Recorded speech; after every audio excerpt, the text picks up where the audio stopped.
Hello hello hello welcome back to my channel BD physics and this is BD. तो आपको स्वागत है और एक नए वीडियो में। तो आज देखेंगे हम इलेक्ट्रिक फील्ड इंटेंसिटी। तो इलेक्ट्रिक फील्ड इंटेंसिटी क्या होता है, तो चलो स्टार्ट करते हैं। इलेक्ट्रिक फील्ड इंटेंसिटी क्या है? तो इलेक्ट्रिक फील्ड इंटेंसिटी और इलेक्ट्रिक फील्ड इंटेंसिटी को और क्या बोलते हैं हम? इलेक्ट्रिक फील्ड इंटेंसिटी को और बोलते हैं हम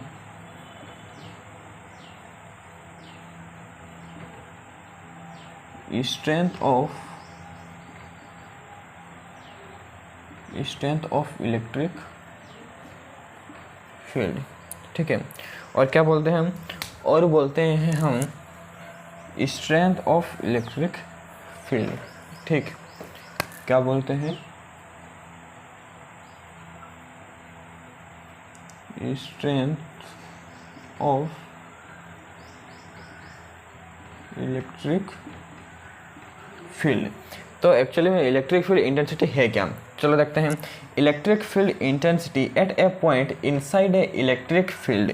ठीक है, तो इलेक्ट्रिक फील्ड क्रिएट कैसे होता है?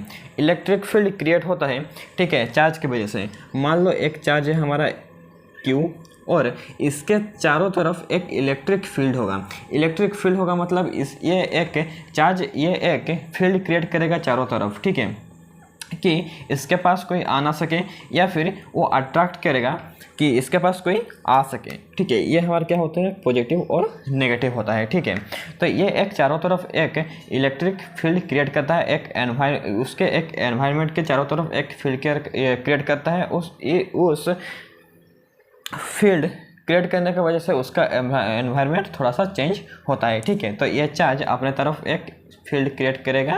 ठीक है, उसको बोलते हैं इलेक्ट्रिक फील्ड। जैसे मान लो कि अर्थ के चारों तरफ ये हमारा क्या है? अर्थ है और ये अर्थ का ऑर्बिट है और ये हमारा मून है। क्या है? ये हमारा मून। तो अर्थ के चारों तरफ मून क्या करता है? चक्कर लगाता है। ठीक है, तो ये चक्कर क्यों लगाता है? क्योंकि ये चक्कर लगाता है अर्थ का अपना ग्रेविटेशनल फोर्स होता है। तो इसी ग्रेविटेशनल फोर्स के वजह से ये मून अर्थ के चारों तरफ घूमता है। ठीक है, तो इसको बोलते हैं क्या ना? Gravitational force. अर्थ का भी एक फोर्स होता है। इसी तरह चार्ज का एक फोर्स होता है। वो चार्ज अपने तरफ एक फील्ड क्रिएट करता है। इस फील्ड को हम क्या बोलते हैं? इलेक्ट्रिक फील्ड बोलते हैं। ठीक है, और उसके वजह से उसका जो एनवायरनमेंट थोड़ा सा चेंज होता है। ठीक है, इस चार्ज का। ठीक, तो electric field intensity at a point in a electric field is defined as the force experience by a unit positive charge. ठीक है, तो मान लो ये प्लस क्यू माइनस क्यू जो भी चार्ज होगा, ये हमारा ये अपने चारों तरफ एक फील्ड क्रिएट किया।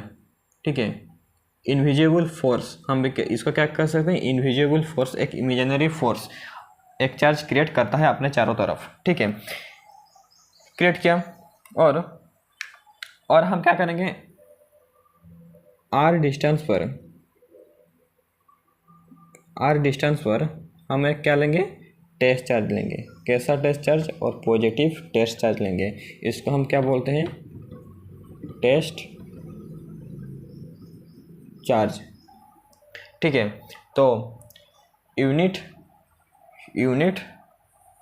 पॉजिटिव चार्ज को हम क्या बोलते हैं? Test charge. ये हमारा क्या है? फिजिक्स लैंग्वेज है। ठीक है, तो लिए हम ये क्यू यूनिट पॉजिटिव चार्ज लिए और ये हमारा प्लस माइनस क्यू चार्ज है। ठीक है, और इस पॉइंट पर आर डिस्टेंस पर एक पॉइंट है और उस पॉइंट पर हम टेस्ट चार्ज को रख दिए। और इस पॉइंट पर ये टेस्ट चार्ज जितना फोर्स एक्सपीरियंस करेगा, किसके वजह से ना? ये प्लस माइनस चार्ज के वजह से जितना फोर्स फील करेगा ये टेस्ट चार्ज, उसको क्या बोलते हैं? उसको बोलते हैं इलेक्ट्रिक फील्ड इंटेंसिटी। इस पॉइंट पर हमारा इलेक्ट्रिक फील्ड इंटेंसिटी कितना है? इस पॉइंट पर हमारा इलेक्ट्रिक फील्ड का स्ट्रेंथ कितना है? इलेक्ट्रिक फील्ड का पावर कितना है? उसको बोलेंगे क्या हम? Electric field intensity. ठीक है, तो आर डिस्टेंस पर हम एक पॉइंट लेंगे, उस पॉइंट पर हम टेस्ट चार्ज को रख देंगे। उस टेस्ट चार्ज को पूछेंगे कि वो बोलो इस पॉइंट पर इस चार्ज के वजह से कितना फील्ड तुमको, कितना फोर्स एक्सपीरियंस हो रहा है, उसको क्या बोलेंगे हम ना? इलेक्ट्रिक फील्ड स्ट्रेंथ बोलेंगे। ठीक है, समझ में आया? तो फिर और एक बार बोलता हूँ कि हम एक चार्ज लेंगे, प्लस माइनस जो भी होगा, ये चार्ज वो अपने चारों तरफ एक फील्ड क्रिएट करेगा। वो फील्ड कैसा होगा? एक इमेजिनरी फील्ड होगा, एक इमेजिनरी फोर्स होगा जो हमको दिखाई नहीं देता लेकिन हमको फील होता है। ठीक है, इस फोर्स को हम क्या बोलेंगे? इस फोर्स को हम इलेक्ट्रिक फील्ड बोलेंगे। ये चार्ज अपने चारों तरफ एक फील्ड क्रिएट करता है, इस फील्ड को हम क्या बोलेंगे? Electric field. एक इमेजिनरी फोर्स क्रिएट करता है। ठीक है, जो ये फील्ड क्रिएट किया अपने चारों तरफ, अपने एनवायरनमेंट चेंज होता है। ठीक है, तो इस चार्ज से हम एक r डिस्टेंस पर एक पॉइंट लेंगे, उस पॉइंट पर हम टेस्ट चार्ज को रख देंगे। टेस्ट चार्ज हमारा कैसा होता है? पॉजिटिव यूनिट चार्ज होता है। ठीक है, उस पॉइंट पर हम एक टेस्ट चार्ज को रख देंगे। उस टेस्ट चार्ज को बोलेंगे कि इस r डिस्टेंस पर, इस पॉइंट पर ये प्लस माइनस चार्ज की वजह से कितना कितना फोर्स एक्सपीरियंस हो रहा है, कितना फोर्स तुम फील कर रहे हो वो बताओ। तो ये क्या हो जाएगा? ये हो जाएगा हमारा इलेक्ट्रिक फील्ड इंटेंसिटी। समझ में? इलेक्ट्रिक फील्ड इंटेंसिटी क्या होता है? इलेक्ट्रिक फील्ड इंटेंसिटी ये होता है कि प्लस माइनस चार्ज के वजह से किसी भी पॉइंट पर टेस्ट चार्ज जितना फोर्स एक्सपीरियंस करता है उसको क्या बोलते हैं? हम इलेक्ट्रिक फील्ड स्ट्रेंथ बोलते हैं। ठीक, तो इलेक्ट्रिक फील्ड स्ट्रेंथ का फॉर्मूला क्या होता है? इलेक्ट्रिक फील्ड स्ट्रेंथ कैसे निकालते हैं ना? हम कैसे निकालेंगे ना? इलेक्ट्रिक फील्ड निकाल रहे हैं। इलेक्ट्रिक फील्ड इक्वल टू इस पॉइंट पर जितना फोर्स, और ये हमारा कैसा चार्ज है ना? क्यू नॉट चार्ज है। ठीक है, ये क्यू, तो ये हम क्यू नॉट लेंगे। ठीक है, टेस्ट चार्ज को। तो electric field equal to electric field intensity equal to इस पॉइंट पर ये टेस्ट चार्ज जितना फोर्स एक्सपीरियंस कर रहा होगा बाय टेस्ट चार्ज, मतलब टेस्ट चार्ज को डिवाइड कर देंगे। ठीक है, क्या ना? Electric field intensity equal to electric field intensity को हम कैसे, इलेक्ट्रिक फील्ड इंटेंसिटी को हम ए से डिनोट कर देंगे।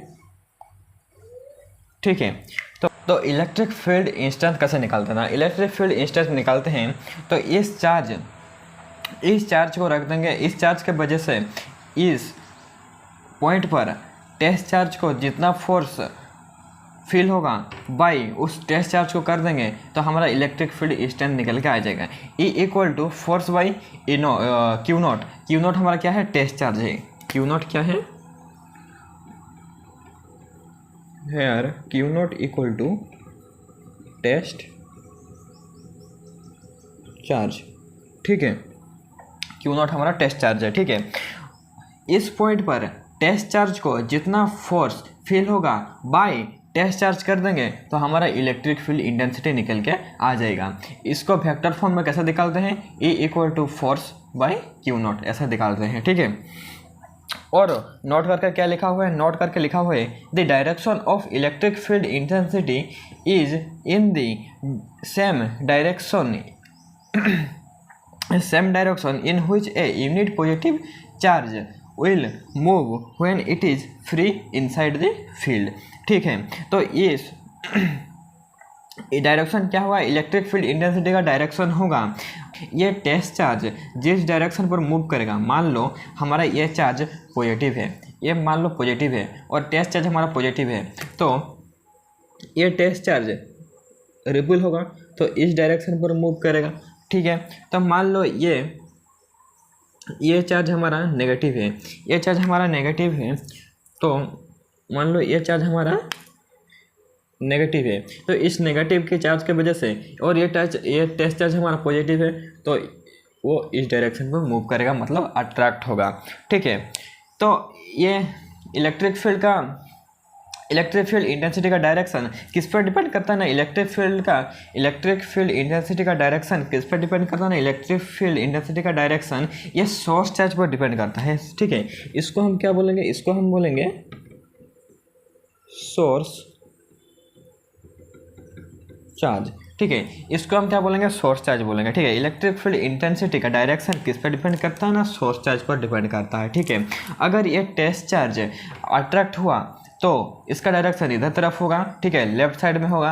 अगर ये टेस्ट चार्ज रिपल हुआ तो इसका डायरेक्शन राइट साइड में होगा। तब हम क्या बोलेंगे ना? इलेक्ट्रिक फील्ड इंटेंसिटी का डायरेक्शन लेफ्ट की तरफ है और इलेक्ट्रिक फील्ड इंटेंसिटी का डायरेक्शन राइट की तरफ है बोलेंगे। ठीक है, तो ये समझ में आया इलेक्ट्रिक फील्ड इंटेंसिटी का डायरेक्शन किधर तरफ होगा। इलेक्ट्रिक फील्ड इंटेंसिटी का डायरेक्शन हम किस पर डिपेंड करता है ना, सोर्स चार्ज पर डिपेंड करता है। अगर ये सोर्स चार्ज पॉजिटिव हुआ तो इस टेस्ट चार्ज को रिपेल करेगा तो ये राइट की तरफ जाएगा, राइट की तरफ डायरेक्शन होगा इलेक्ट्रिक फील्ड इंटेंसिटी का। अगर ये सोर्स चार्ज नेगेटिव हुआ तो इस टेस्ट चार्ज को अट्रैक्ट करेगा तो इसका डायरेक्शन लेफ्ट की तरफ होगा। तो क्या बोलेंगे, सोर्स इलेक्ट्रिक फील्ड इंटेंसिटी का डायरेक्शन लेफ्ट की तरफ है। ठीक है, तो इलेक्ट्रिक फील्ड इंटेंसिटी कैसे निकालते हैं ना, इलेक्ट्रिक फील्ड इंटेंसिटी निकालते हैं इस चार्ज की वजह से इस पॉइंट पर टेस्ट चार्ज पर जितना फोर्स लगेगा उसको डिवाइड कर देंगे टेस्ट चार्ज से, तो हमारा इलेक्ट्रिक फील्ड इंटेंसिटी निकल के आ जाएगा। ठीक है, और इलेक्ट्रिक फील्ड इंटेंसिटी किसे कहते हैं ना, इलेक्ट्रिक फील्ड इंटेंसिटी कहते हैं सोर्स चार्ज की वजह से इस पॉइंट पर इस टेस्ट चार्ज को जितना फोर्स फील होगा इसको बोलेंगे इलेक्ट्रिक फील्ड इंटेंसिटी। ठीक है, तो मान लो हमारे रूम पर एक कूलर चल रहा होगा, उस कूलर के सामने मैं एक मच्छर को ला के रख दूंगा और उसको पूछूंगा कि उस कूलर से जितना हवा आ रहा है तुम मुझे बताओ वो कूलर से कितना हवा आ रहा है और कूलर का हवा का स्ट्रेंथ क्या है। ठीक है, जो कूलर से निकल के आ रहा है वो मच्छर को पूछूंगा तो वो मच्छर पूछेगा कि मेरे को इतना हवा लग रहा है, तो मैं क्या बोलूँगा ना, मैं बोलूँगा उस कूलर का हवा का स्ट्रेंथ उतना है। ठीक है, वो कूलर का मान लो हमारा सोर्स चार्ज है, वो मच्छर हमारा टेस्ट चार्ज है। ठीक है, और वो मच्छर कुछ आर डिस्टेंस पर है, तो हम क्या बोलेंगे ना, उस कूलर से जो हवा लग रहा है इस मच्छर को वो हमारा क्या है ना, कूलर का हवा का स्ट्रेंथ है बोलेंगे हम। तो इसी टाइप का इलेक्ट्रिक फील्ड इंटेंसिटी भी हमारा होता है। ठीक है, इलेक्ट्रिक फील्ड इंटेंसिटी का यूनिट क्या होता है, न्यूटन पर कूलम और न्यूटन कूलम इनवर्स भी बोलते हैं। ठीक है, ये हमारा क्या है, यूनिट है इलेक्ट्रिक फील्ड इंटेंसिटी का, न्यूटन पर कूलम। और डायमेंशन क्या होता है, m1 l1 a-1 और t-3 होता है हमारा क्या, इलेक्ट्रिक फील्ड इंटेंसिटी का डायमेंशन। ठीक है, ये आता है एग्जाम में, ये याद रखना। और ये फार्मूला हमारा बहुत इंपॉर्टेंट है। ठीक है, ये फार्मूला क्या है, ये फार्मूला हमारा वेरी इंपॉर्टेंट, बहुत जगह काम आता है, बहुत न्यूमेरिकल, बहुत थ्योरी में आता है। ठीक है, वेरी इंपॉर्टेंट। ये हमारा मैथमेटिकली इसे डिनोट करते हैं और ये हमारा वेक्टर फॉर्म है। ठीक है, तो आई होप समझ में आया होगा। अगर समझ में आया होगा तो वीडियो को लाइक और सब्सक्राइब करके जाना और मिलते हैं नेक्स्ट वीडियो में। तब तक के लिए ओके बाय।